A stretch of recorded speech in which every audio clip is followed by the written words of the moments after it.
Hey vinyl community, it's Dwayne Rockin' Duck coming back at you with another video. The second one in a week, which is something new for me. I've never done one that close together. But anyways, this one's about mail order stuff I got in June, early July. Starting off with this one, I got directly from the band. They're called Thunder Queens. They're an all-girl punky hard rock kind of band out of London, Ontario. This is their debut album called Strike One. There's the girls on the back, and the track listing comes in this pretty purple vinyl that matches the art on the front cover and the back. So that's the Thunder Queens from London, Ontario. And some other things that I picked up directly from the band. I got this punk band out of Australia called the Thorazines. And I found out about this single, which is their brand new one, from this fellow right here. His name's Damien. He's the vocalist and guitar player.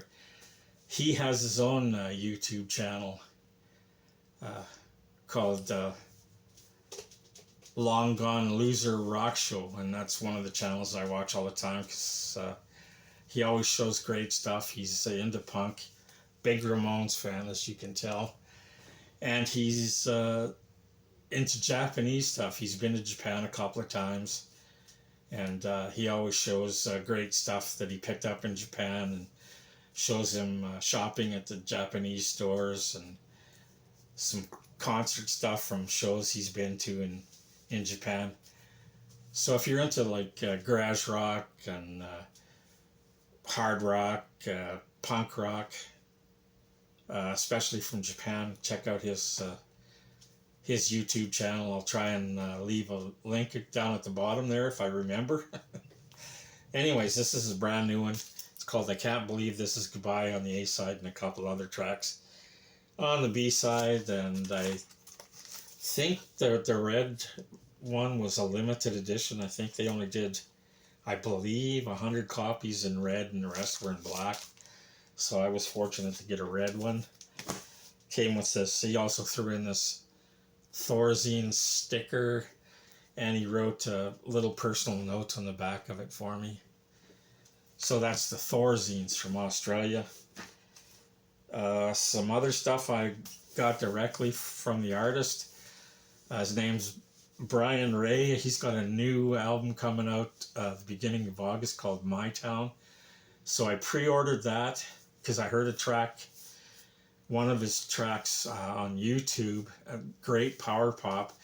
And when I was on his site to pre-order the new album, I saw a couple other things that I ordered. And I figured he probably wouldn't ship them until the album came out and then ship them all together. But no, he was nice enough to ship these right away. So this is, I think, his latest single. On My Way to You is the A side. And I believe that's on the new album, My Town. And I actually got this one for the song in the back. It's called The Story of Bonnie and Clyde, because I thought it was actually from the song from the movie Bonnie and Clyde, but it's not. I think that is called The Ballad of Bonnie and Clyde. This is his own composition called The Story of Bonnie and Clyde. And that one, like I said, the A side is a really great power pop tune. The Story of Bonnie and Clyde is more of kind of that new country, you hear on those country channels that are country music, but it sounds more like pop music. Well, the B side is kind of like something you'd hear on one of those new country channels. And did I say his name? It's Brian Ray. So I'm looking forward to the new album called My Town. Should be some great power pop. And I also got this one, which is a band he was previously in called the Bayonets. And again, more great power pop. This one's called Crash Boom Bang, released in 2014. I think it's their second one. And they only have CDs of the Bayonet stuff, no vinyl, so I got the CD. There's a track listing on the back.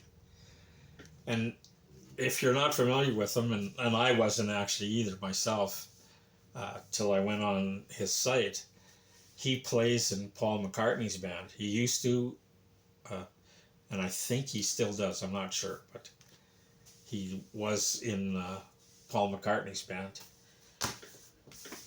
And another thing that I picked up directly, well, not directly from the artist, I saw it on Facebook. They made an announcement because I always get their announcements because I'm on their friends list. So this is the great Canadian garage rock band, the Gruesomes from Montreal. This is their brand new single. It's Not a Chance, backed with Girl in Time. And again, more great artwork. There's some more artwork on the back. And when they posted it, they said that it was you could pick up the single at a mail order place called We Are the Cosmos. So I went to their website, and they actually come from Spain. The single comes with a black and white little comic book. And the only thing is, because this is a Spanish pressing, the comic book and the blurb on the back of the 45 are all in Spanish, so I have no idea what it says. Anyways, when I was on the We Are the Cosmos site, I saw something else that I'd seen before. This is a new comp called Tasty Bubblegum Flavor, and it says 12 rare U.S. bubblegum pop gems, 1968 to 1971. And this is not one of your usual bubblegum comps. It's got mostly bands that you've probably never heard of. Most of these bubblegum comps have the same stuff all the time. 1910 Fruit Gun Company, Ohio Players, who else? Ohio Players and the Lemon Pipers. That's who I was thinking about. And that's usually what are on most bubblegum comp albums. And I have to give a shout out to Cosmic Brian from Cosmic Vinyl. He showed this not too long ago on his channel, so I'm glad that I found a copy. And the only two artists on here that I'm even familiar with is Joey Levine and the Casnet Cats Fighter Squadron, who are on, you usually see on those other comps, because they were involved with the Kama Sutra label. But like I said, this one has a bunch of stuff that you probably never heard, and if you're into bubblegum rock, this is a great comp. And while I was on their site, I saw this one, the brand new one from the Yum Yums. I didn't even know they had a new one out until I saw it on their website, so I jumped on that right away because I really like these guys. They're a power pop band from Norway, and this is actually their 6th album. I didn't know they had that many albums out. This one's called Popping Up Again, and I have a couple of their other albums, so I'll have to, if this is number 6, I'll have to keep an eye out for the rest of them to complete my collection. But like I said, great power pop from Norway. And if you may recognize, I don't know, you may recognize the girl on the cover. She also has her own great power pop album out and a couple of singles. Her name is Natalie Sweet. That's all different pictures of her on the cover, but she doesn't sing on she doesn't sing on any of the tracks. She's just on the cover. So up next is you may have seen in some of my other videos a place in Manitoba that I always order from, called Vinyl Experience. He shows stuff on his Facebook page all the time, probably 3 times a week. He puts up different stuff. Got to get a drink here, sorry. If you saw my last video, you know that I'm on this new medication that makes my throat really dry. But anyways, like I said, he puts up stuff usually about 3 times a week.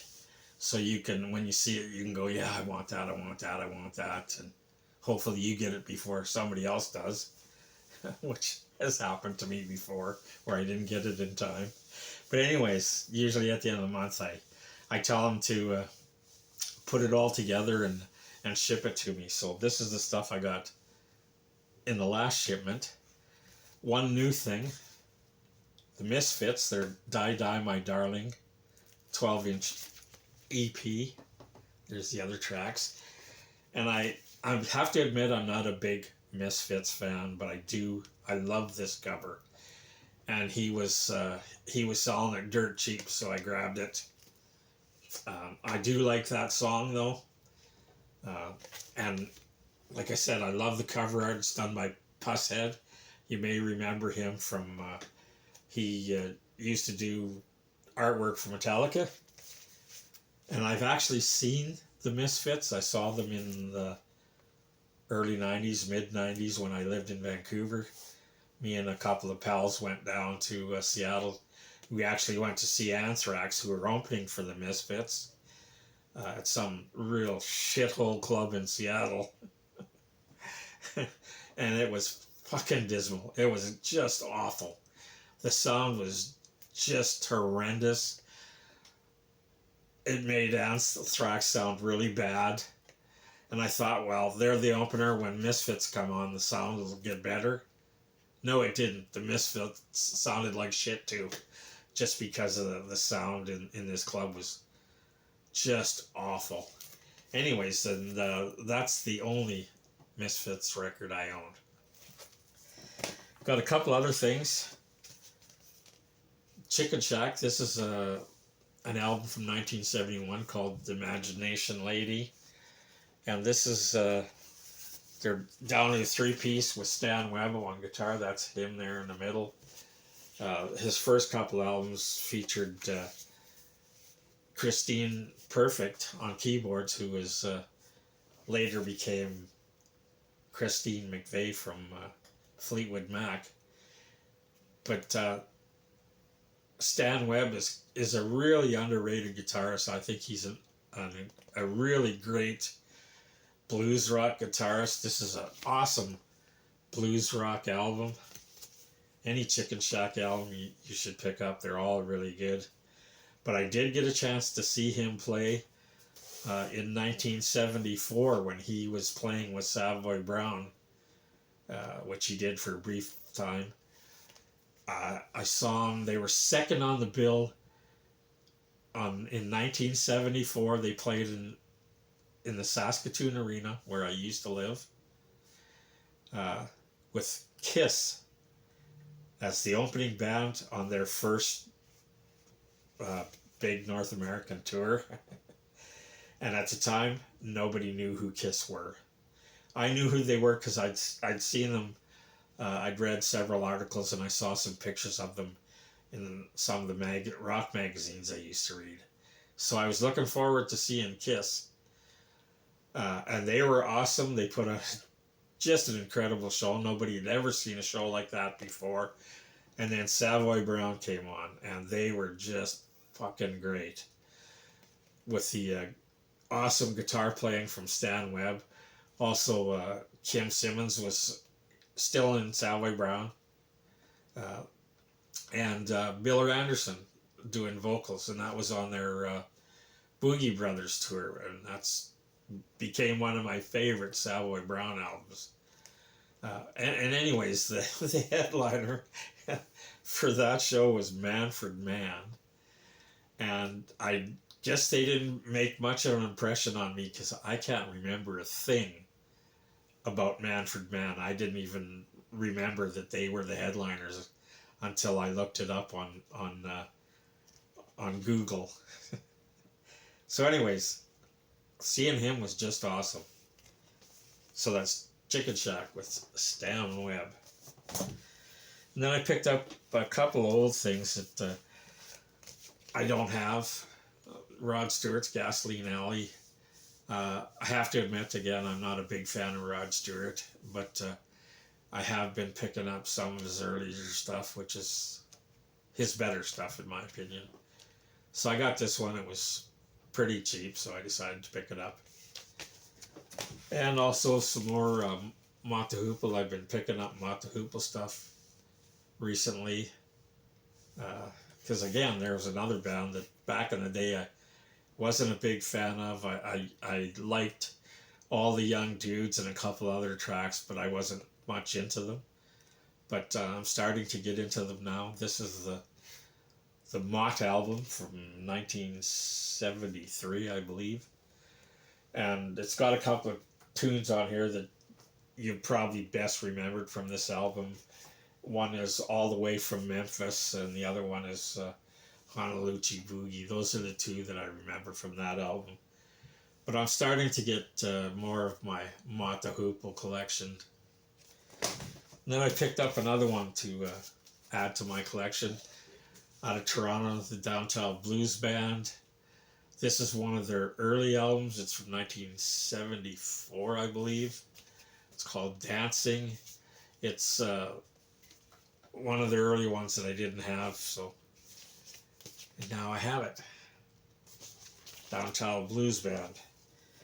Then I picked this thing up. Joe Cocker, Mad Dogs and Englishmen, double live album. It's got a big poster thing that folds out, and he's got a bunch of different artists helping him out on this album. And I actually picked it up because it was dirt cheap. I think it was only $2, $1 or $2. And I knew it was going to be in bad shape because of the price, but it's trashed.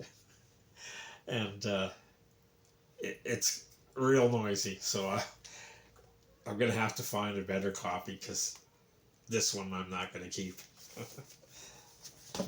And then I picked up a couple of replacement copies. Savoy Brown, Hellbound Train. I have one already, but I'm hoping this one is in better shape than the one I have. The jacket's in better shape.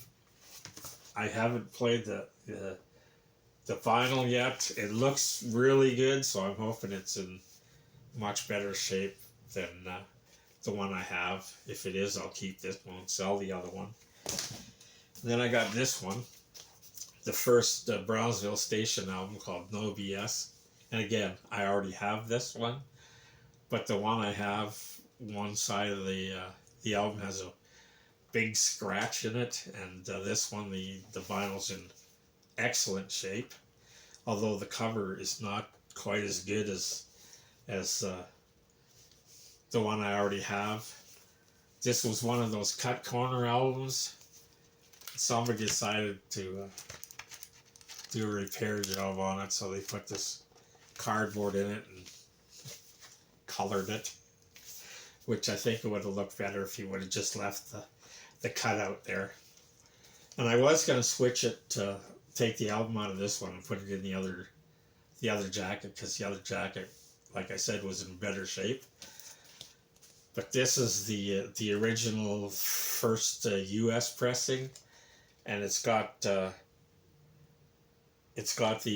thing from the original label it was on before they were signed to Warner Brothers. So this is more of a unique one, so I'm going to keep this one even though it's got that repair on the cover. So I'll keep this one and I'll sell the other one. So that's it for the stuff I got in June and early July. I've got some other stuff on order that I'm waiting for. So that'll be in my next one. And I'm going back to Edmonton. I think it's the middle of August I'm going back. So hopefully I'll pick up some more stuff there that I can show you. Anyways, I'll put a link to those other things I told you about, and I'll put a link. Hopefully, if I remember, I'll put a link to Cosmic Brian. I think I told you that that's where I first saw this album, on his channel. I'll put a link to his channel, Cosmic Vinyl, and you can check him out. Another great YouTube channel that I watch all the time. Anyways, if you like what you saw, please subscribe if you're not already, and hit the like button. So until next time, stay safe, stay healthy. We'll see you again.